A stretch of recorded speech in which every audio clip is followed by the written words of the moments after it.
welcome to the very second episode of that Geek Punk show. And welcome if you're here for the first time. And I want to introduce you to the guest of honor, the owner and host of All Real Wrestling Podcast, my brother Eric Novak. Eric, namaste from India. Namaste, brother from Brooklyn, man. Thank you so much for having me on this podcast. I cannot wait to talk to you, and thank you so much for the kind words. Thank you for being such a good brother. I can't wait to show you how great Eric really is. Like you guys just wait and watch. Like, thank you, Eric, to be on the show. Welcome. And how are you, man? How are you doing? I'm doing great, man. Thank you, man. Thank you for having me. Just so everybody know, Eric is the host and owner of All Real Wrestling Podcast, and he is the man who is a crazy inspiration and the biggest motivator, and the guy who helped me out to set up this show. Like, without him, this wouldn't have been possible, under any circumstances, because when I was cornered, I had no idea how to start this thing. I went to Eric, and with just one DM, he sorted everything out. He helped me how to set this up. He helped me how to get the guests. He helped me with the things, with the technical stuff, with the other things, the advices that he has been giving me throughout the journey, and he still gives me. Man, you are an inspiration for me, to be honest. I'm just eternally grateful to you. Thank you for everything. Thank you. Thank you so much, and you don't need to thank me. Like I said, podcasting is not easy. Anyone who wants to try it, I wish someone helped me. I wish someone gave me that advice. People either learn or people, do it on their own. But it's always great to learn. And I've had advice given to me down the road, but the beginning of it was very hard, and I don't wish that upon anybody. If someone is there for you when you are starting things, he's helping you to take the steps, how you're taking the steps, things get a lot easier. It wasn't that easy for you. It was a lot easy for me, thanks to Eric. So how were the starting days, man? When you started this, first of all, when you had that idea that I would start the podcast, how did you do that? It was with my friend Jason. We had the idea of just talking. If you look through my first 2 episodes, it was just us having a debate, just us having a conversation. And it was right at the climax of COVID. So I live in New York, in New York City, and COVID hit right after my birthday, the day after. And me and Jason started the podcast a week before my birthday. So we had this idea that this podcast would go on, it'd be a hobby, it would be something, just to do on a weekend. And when COVID hit, everything got shut down. Nothing was available for anybody. So me and Jason started to have more time. So we started recording episodes. And for some reason, I know the reason, but, it just wasn't enough. I wanted to do more. I wanted to give back to people. As much as it's, fun to have me and my friend debate, at the same time, our voices are only being heard by our friends or people who just, want to hear the topic. I want people to hear more than just a debate. I want actual, true information. So I told Jason, let's start interviewing wrestlers. My first guest, I love this guy. Really hope he gets the push he deserves. His name is Damian Drake, okay. FSW, Future Stars of Legends. And he's phenomenal. He used to come out as my favorite superhero, Nightwing, like the school gimmick.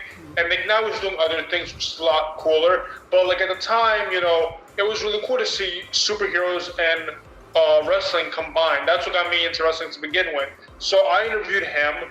From there, I went to Chris Bay, who's now part of Bullet Club and Impact Wrestling. And then I went to Matt Seidel, who was Evan Bourne back in WWE. So it's name. Yeah. So I had some big dreams. At the same time, Jason did it. To him, this was meant to be a hobby. It wasn't meant to be anything more than that. So when he saw that my head was getting bigger for him to hold, he told me, he's like, hey, listen, as much as it was a me and you type of thing, I have my own problems at home. I need you to do this on your own. That was a really big obstacle in the way. Because when you're with someone, you feel like, listen, he'll share some of the work. I'll share some of the work. When he, left, it was all on me. And from there, I just had to push myself even harder to get the exposure, get the wrestlers, get everything, and get the advice that I was seeking. TJP had a really great impact on you too, like in helping you out with this stuff. TJP. I wouldn't say. So TJ definitely helped me find my voice. And I'll tell you, and I was just thinking about this. I'm at work today, and I was thinking about like a question they might ask me, and I know the perfect way to respond to this. TJ, interviewing wrestlers is very difficult. If you're shy, which I'm not, but at the same time, you definitely, could make a lot of mistakes if you're nervous talking to big wrestlers. Yeah. TJ was the reason that I had the confidence to talk to any wrestler, because he was just so down to earth. He just was so nice. He became a really good friend of mine. And, it's one of those things where if it wasn't for him, I wouldn't be comfortable doing this. But because I did speak to him, because I did ask him questions, because I did communicate with him, and I saw that wrestlers are just real people too, with real life situations, it just became much easier to be like, okay, we can just have a conversation. And it's a nice topical conversation. Like you are behind. Yeah, you get the backstage exposure of the underground wrestling scene. You have a really great exposure there. So how does it feel like? How it is different from like the audience, like the things we see and the things you see there? I'm always a fan. At heart, I'm always a fan. I still watch almost everything on TV. But it is cool when wrestlers go like, oh, I know you, I remember you. They say hello, and it happens a lot. It happens a lot now, and it's cool. It's really cool to get my brand out there, my face out there, my name out there. One of the coolest things that happened was when I interviewed Brian Pillman Jr. before we started recording, and I was like, thank you so much for coming on. He's like, oh yeah, no problem. The locker room was talking about your progress for a while. And I'm like, what locker room? He wouldn't tell me what locker room, but he's been wrestling a lot of places. But people do talk about my podcast to people like him, and he starts knowing the name. He's just remembering the name, the person, and it just becomes bigger and bigger. So it is cool to be a fan at one perspective and then be a worker at another. When I work at Invictus and I'm wearing a suit, working with wrestlers, this and that, I'll never give up the secrets. I'm sorry, I'll never give up the secrets to how it is backstage, yeah. But it's a whole other world, and it's an art piece to be seen. So if you're a podcaster like yourself, your goal is to want to be working for a company, and even like a small company. It doesn't have to be a major company, but you want to have that exposure of starting to do live interviews with wrestlers that are working on a show. See, Eric Novak giving us golden piece of advices again. Man, that's what I love about the dude. He's just like, even when we're having a normal conversation with him, he is out there, he's guiding me out. He's guiding people out, like how to take their things forward, how to take steps forward. And thank you for that, man. Should be appreciated. I don't appreciate you enough. People don't appreciate you enough, but you need to be appreciated for that. You have done really good hard work. We know the podcaster Eric Novak. We know the All Real Wrestling host Eric Novak. I want to know about the Eric Novak, what he do in normal basis, man. What does he like to do? Does he like to do bowling? Does he like to play basketball? What does he like to do? I say this with complete and honest truthfulness. It is amazing to have friends. I am 22 and I have the best group of friends I can ever ask for right now. And we just hang out, and yes, we did bowling recently. We did mini golf, this neon mini golf thing. We did so much, and it all started because I was friends with my friend from high school. Me and him connected, and we just became even closer, and we have a bigger group. And they are my biggest therapeutic motivation away from podcasting, because it gets really hard. It gets really difficult, and hanging out with them, being with them, they show me that it's don't rush this, you're doing great. Family does the same exact thing, and with family, you always want to prove family that you're good. For me, I'm the middle child. There's no middle child issues or whatever, but it's I do want to prove people that I'm not overlooked, that I'm not the person that isn't the one that's gonna make it. Everyone in my family says that I'm the one that's gonna make it, but At the same time, that's a lot to hold on his shoulders, so I need to prove that for them. For my friends, I never needed to prove it. I believe in him. So, He would make it. Thank He you. would make it. He would thank make you it. so I know much. that. I believe he'll make it too. I believe he'll make it too. And just so you know, I'm 22 too, man. I'm 22 too. And like, I'm the eldest one here. Like, I have a small brother, and I'm the eldest one out there. So fam. Okay. Listen, man, listen. We're gonna do big things. We're gonna do big things together. Thank you, man. I believe so. I hope so. Finger crossed. Touch wood. Plus, guys like Eric, like, to be honest, it's not like I'm sugarcoating this a lot, but like guys like Eric, who are really kind-hearted and who are helping people, going out of the way to help people, they need to get that success. And like I'm telling you, the God above would make sure you guys get that success. I'm like, amen to all that. I'm like, Eric is a really great dude, and Eric got his biggest interview recently with Will Ospreay, and that interview got like so fucking viral. It got so viral, man. And plus, personally, I loved it. Like, I never knew that aspect of Will Ospreay. I've been a fan. Like, if you're a fan of wrestling, you love Will Ospreay. That guy is phenomenal in that ring. Pun intended. Like, he's phenomenal. And like, I never knew he had that side. Like, what wrestlers go through a phase. And you actually brought that out. And like, wrestling pages were posting it, meme pages were posting it about that interview. And like, I was really happy that interview that go on. What was your experience, man? Man, I don't even know what to say. Like, just hearing him have a smile on my face, I can't never lose that smile. You know, and like, this is what I want to tell you the exact same thing.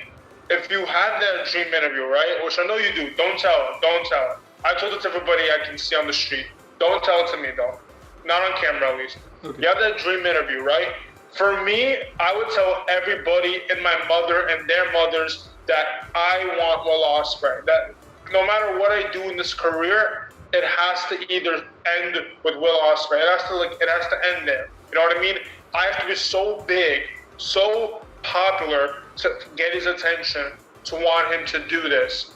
And that was an idea that I was like, okay, I'll be in my 50s, I'll be in my 60s, I'll be retiring from this when I get him on, you know?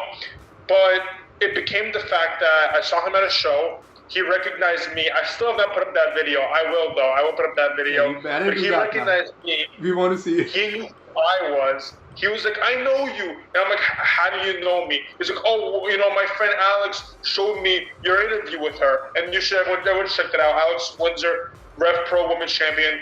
By far one of the best female wrestlers in this industry. Definitely give that one a listen. But, you know, it's one of those things where it's like, I can't believe that an interview I did with someone managed to get to his eye, managed for him to actually watch it. And he goes, yeah, I like your stuff. And he's the one who pushed for me and him to get this interview. I was 21 actually. I was 21 when I got that interview. I never believed that in my life that I would do it. For 2 long, brutal years of therapeutic torture, of emotional torture, I wished to get that interview, and I got it at 21. And like, I don't want to ever brag about it, but like, that was my biggest accomplishment, starting this podcast and getting that opportunity. And you know, it's one of those things where I told Ospreay, I was like, I can quit today. I can quit right now because I got you. The motivation is like, it's not there. But after speaking to you, after seeing, and it's no lie, after seeing what you've been writing, how you've been posting it, I shared the story, it's going to make me keep going. Because there are people out there who need this help, who need the support. And I need to show people that I know the advice that I gave you does move on. I can't quit where I'm at now. So I am going to keep going with ARWP. I don't know where the motivation will come from, who's next, what's where. I have some ideas, but I'm not going to announce it either. But it's one of those things where Ospreay was a huge, huge interview. And I do want to acknowledge what you said about mental health and how you loved it. Listen, Ospreay was so proud of that interview because of how much I got mental health and how important it is about mental health. And it was all in my power to show that when I promote that interview. It's not about Tony Khan, someone wrote that, it's not about Tony Khan, it's about New Japan, but it's not about anything else other than New Japan and mental health. That's all that Ospreay cared about. That's all that was the main topics, and that's what should stay there. It's not about anything else. And that interview was so special to me because, again, I'm majoring in psychology. Talking to Ospreay, that was an actual, real conversation. It wasn't one of those like interviews where he's bored and this and that. He had to talk from the heart, even though it was hard for him to do so. He loved it because he opened up to someone that he, I guess, started to trust, and that meant the world to me. Like, I can still feel the thrill you have, the adrenaline rush you have talking about it. And personally, I know Eric, so I can feel it. So man, I was really thrilled. I was really excited. Plus, I equally went through that emotional phase during the interview that Eric and Will Ospreay was experiencing. Like, okay, when you're a wrestling fan, when you're a combat sport fan, you just know a side of them. Like, what you kayfabe, you know, just know that. You know their gimmick. And when you see the other side, it's just like something new to them, new about them, and it's actually hit you. And it was really great about you that you actually reached that depth of Will Ospreay. Kudos to you about that. Like, it is not an easy thing to do, and it is not everyone can do. Like, touching someone's heart and making him speak on the camera about it. Like, that's a really a big thing to do. Thank you, man. Thank you. Oh, like, Eric doesn't talk a lot about WWE and stuff on his podcast. So, like, and neither about AEW, but I want to about so, like, Triple H just announced that he is, like, he won't be performing in in-ring anymore. Yeah. His career is like, and like, being a wrestling fan, and I was a Triple H fan for as long as I can remember, it feels bad to see the game go down like that. It's a real shame, but at the same time, it's something that every wrestling fan needs to prepare. You know, I prepare for any wrestler to say that they retire. You know what I mean? That is the scariest thing that can happen. It's definitely your childhood falling apart. It's my childhood falling apart. Triple H was one of the greatest heels we can ever ask for in pro wrestling. You know, it's absolutely amazing what he's done in his career. And it sucks that it's not his own, you know, way to retire. It's not his choice to retire. It's the fact that he's battling, you know, health issues. And it's more important for him to be with his family. And I'd rather have him back in the NXT because he's phenomenal at what he does and any hat that he wears. Triple H is one of the most respected dude out there. What he did for Adam Cole, what he did for Matt Riddle, Tommaso Ciampa, Johnny Gargano, Wolverine Green. Like, what he did for guys like them, it was like really big thing. Like, guys like them wouldn't have gotten that much success in a field like WWE, where they only push guys like Roman Reigns, Braun Breaker. Like, you gotta be big, you gotta be powerful, you gotta be the powerhouse to get the belt. And Triple H actually took the other guys out. He helped them, he took the caliber out, he put them in front of the people. Like, kudos to shout out to Triple H. And we have all your wishes to him, to his great future. Like, if we don't get to see him perform, I so want to see him on the mic again, man. He was so great on the mic too. He was so great on the mic. I'm sure we'll still see him. I'm sure we'll still see him on the mic. I'm sure he'll have promos, and I'm sure he'll still be the character that we all love on TV.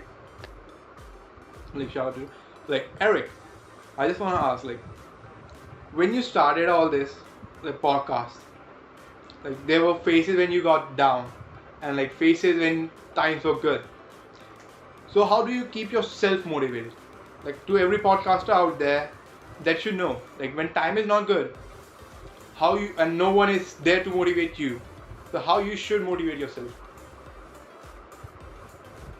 It's such a hard question, you know what I mean? Because it's like, the way I did it is very different than, you know, how other people will do it. Like, for example, and this is going to be such a cheesy response, it is the Ospreay idea. Like, I would stay up till 6 in the morning watching New Japan because I believe it's one of the best promotions out there to this day. New Japan is phenomenal. What they're doing with the New Japan Cup right now, I'm loving every minute of it, you know? It's one of those things where, and it's, you know, it's sad because it's like an excuse, but it's not. It was watching Ospreay at 6 in the morning, 3 in the morning, 4 in the morning, and saying, one day I'm going to interview that guy. One day I'm going to see him and talk to him and this and that. But other times, look, life gets in the way, and you may not be at where you want to be in life. You may want to do this, but at the same time, you're battling a job, you're battling college, you're battling this. I'm battling a lot of things, and I believe there's a reason why they have them, and I listen to them. I watch those YouTube motivational speeches. I watch those, really awesome, like, motivational, like, get up, don't give up speeches they have on YouTube. And it pushes me. I also listen to music. There's so much music about following your dreams and making it, and that's something I listen to too. I have so many things, but there were times I want to give up. There are times where I would be very emotional, and I would never actually quit. I wouldn't actually ever go off the grid. I would always keep at it. It's very hard. It's very difficult. But I had a very good support system. I had so many friends who would talk to me. I had family who would talk to me. I was very privileged to have an amazing supportive team with me at all times, including my older brother. I only got one episode out right now. Like, I just want to put this out. And like, when I reach out to people to come to my show, like, usually they don't, like, usually they are no's. And usually people just see the messages and they won't respond after that. And like, I feel bad. Like, to be honest, everyone feels bad. But then back in the mind, like, it's just my starting phase. I'm just starting right now. I'm not big enough, but one day I will be big enough. The people that are saying no's, those no's will be yes. And I will be doing great. That's what I tell myself all the time.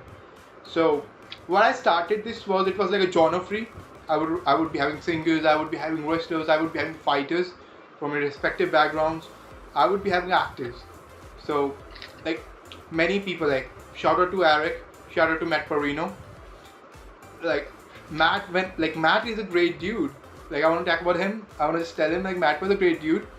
Like, I was just told, I dropped him one message that I started this podcast and I want him to be on the first episode because Masvidal and Colby Covington is just right around the corner. And he was like, let's hit it, dude. Just whenever you are ready about it, just hit it. And moments like this, like, they motivate you. They are small moments, but they motivate you to do better. And then when I hit it, Eric again, man, I want to have you on my show. Like, you are the one behind this thing. Like, you have this invisible hand behind it, and I want people to know our story, to know thing that happened between us, and to know the story of Eric Novak. Like, who Eric Novak really is. Like, Eric, by the way, how old were you when you became wrestling fan? How old were you exactly?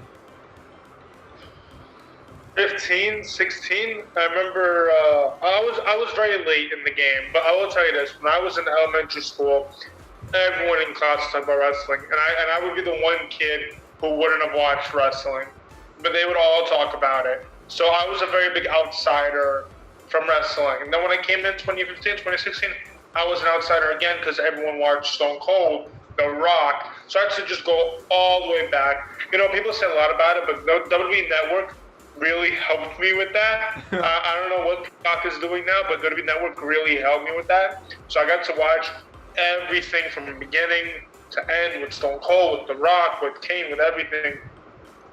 And now I'm caught up with absolutely everything in wrestling to be a fan currently. And, 2015 was one of the best years in my opinion. I loved it. The reason why I fell in love with it was because of SummerSlam with Stardust and Wade Barrett versus Stephen Amell and Pac. What an amazing People think that was corny, but like, I'm so up for that. Like, Pac and Stephen Amell, like, that was sick. That was super sick. And that's what got me into wrestling. Like, when Stephen Amell actually jumped over the barricade and got in the ring and like literally took down Stardust, that was so phenomenal. That's the first episode I ever watched of wrestling. That was the first ever full episode of wrestling I watched. The one where he jumped up the barricade and attacked Stardust. Well, like, that shit is so viral right now. Shout out to Green Arrow. Stephen Amell did a great job. You know what? I'll say it right now. That's my next dream. I don't know when, I don't know where, but Stephen Amell. That is someone I want to interview next. I got a dream interview too. I would tell you about it on like off screen when we were up there. Well, I don't want to let people know, right? That is like my biggest dream interview I want about, and I ping that dude every day. Like, that dude is a huge wrestling name. Like that dude is like a god to me when it comes to wrestling. Like he's the reason I started loving wrestling, and probably the best in the world. So for me, the best in the world, and I ping him every day. I ping him about the podcast every day. I ping him like, hey, and I hope that one day he will see this message, and one day I will be big enough to have him on the show. And by the way, Eric, I want to ask you one more thing. Usually, you are on the other side of the table. You are the one asking questions, and now you're answering them. Like, how are you feeling with this change of experience? You know, it's really cool because it's all my hard work, I guess, being thrown, and everyone gets to see, you know, my accomplishments. I never really got to tell my story. I just recently did a podcast with DJ, one of the good friends of mine. We were on his podcast, and I told my story. And it's like, you know, I never got a chance to do that. And it's really cool that I'm doing, you know, this one right after that one. And it just shows that, like, I guess I'm making a difference. I guess people are noticing what I've been doing and the work that I've been doing. Tons of difference for people you actually helped with. Like, that's like the only reason I have this podcast episode is to let the world know like what Eric did for me and what Eric is doing for others, like countless others out there. And he's just 22, like he said, he's just 22. And the world needs it right now. The world is in middle of chaos, be it anything, be it COVID, be it like the World War kind of stuff scenario, be it anything, the world is in chaos, and we need people out there who help people out there without taking anything in return, without like having in mind that I would get something back in return. Like when I started this, I couldn't have given Eric anything, like be it reach, be it anything. I was a fan of Eric. I was following Eric for quite a long time. I was a fan of Eric's podcast, and I was actually scared to go to him. I was actually scared to go to him, and one day I was like, dude, you gotta do it, like put it out. Then I was like, hey bro, and he responded really soon to me. You know, that was more shocking. He responded under 5 minutes. I was like, dude, were you on the phone or like you're sticking on the phone or something? So and then I want to let everyone know I am almost my entire days on social media. You have no idea, and that's part of like growing a podcast. You need to fix your social media a lot. So yeah, I'm always like I remember getting your message, and yeah, I don't want people to wait. I could have easily just been like, all right, well, I'll do something I can wait. I don't want people to wait. You know what I mean? I'd rather have a conversation. So I responded to you. I expected that it would take time. It would take Eric to show up, and I was preparing myself. Yeah, I will put this up. I would pitch this idea like this, and it was really soon. It came up in 5 minutes. I wasn't even ready, and then I threw it up to him in jumble, and like I want to do this, I want to do that, and he was like straight away, bro, take this, take that, take that. 4 to 5 crisp pointers. You're set to go, man. You're set to go, done and crisp. And that was like, these small moments in life are like have a big impact on you. I've been talking a lot about Eric because Eric deserves it. That Geek Punk show is because of All Real Wrestling podcast. This show is mine as much as it is for Eric. So Eric is one of the pillars behind it. Eric is one of the invisible hand behind my show. And thank you, Eric, for everything. Dude is blushing a bit, but yeah, he deserves the praise. It's shocking to hear all that, because to me that was just like, hey, someone needed help. And you know, it's awesome because it's like I have some, like the way you look at me or the way you talk to me is the way I look at someone else. You mention him, I look at him the same way, and it's, you know, it's really cool that like because I gave you the advice, I gave you the time, you did this. You know what I mean? That's what's awesome about it. And I'm happy that it was me that pushed you to go further. I mentioned what Eric did for me is like a legacy to me, and I plan on taking it forward. What he did is like a legacy. I plan on taking forward and help people out who needs help, and if I can help them, I would be helping them. And that is something I learned. Another thing that I learned from Eric, a guy who's 22 is making such big changes in people's life. And this is just one story. Like, I am here with just one story that you guys know. There are many others that you guys don't know about. So like that guy is he's hustling as fuck, he's busting his ass off day and night, and you know like he doesn't sleep much. He takes small naps, he doesn't sleep much, he's working his ass off day and night. He's behind the shows, the underground wrestling he's promoting the events, he is running his own podcast, he is doing tons of stuff. And like recently his another interview came out and I shared it. And I was like, this dude is an inspiration for me, and I don't know if I can be able to repay what he did for me in any way. But thank you Eric for that. And he would forever be a big inspiration in my life. Like, that Geek Punk show can be the biggest show of the world alongside All Real Wrestling podcast, but Eric would forever be that figure in my life that helped me during a phase when I was cornered and I needed a push. I'm happy I was the push. So, thank you, Eric. I think we should wrap it up right now, by the way. It's right time, but I would put the link in the description and in the stories out there. Go follow my brother Eric Novak and All Real Wrestling podcast. If you're a wrestling fan, you need to have that insight, man. That guy is giving you the best insight there. The guy is giving you the best insight of wrestlers and wrestling scenes. He's letting you know what professional wrestling really means. So, thank you, Eric. Thank you so much to be on the show. I really appreciate it, brother. Thank you so much for having me, man. I truly am honored I'm truly honored that I was the push to make this happen. And it's an awesome show. Episode 1 was great. Episode 2 is going to be even better, and I can't wait to see episode 3. It would be killing. It would be crazy. I can't wait to publish it. I would just edit it out as soon as I can. I will just post it. I just can't wait people to know Eric Novak. People from my background to know Eric Novak. Eric is such a great dude. Thank you Eric, thank you so much. And people, don't forget to subscribe That Geek Punk show, drop a like and comment if you like it or not. See, thank you for joining in. Thank you Eric.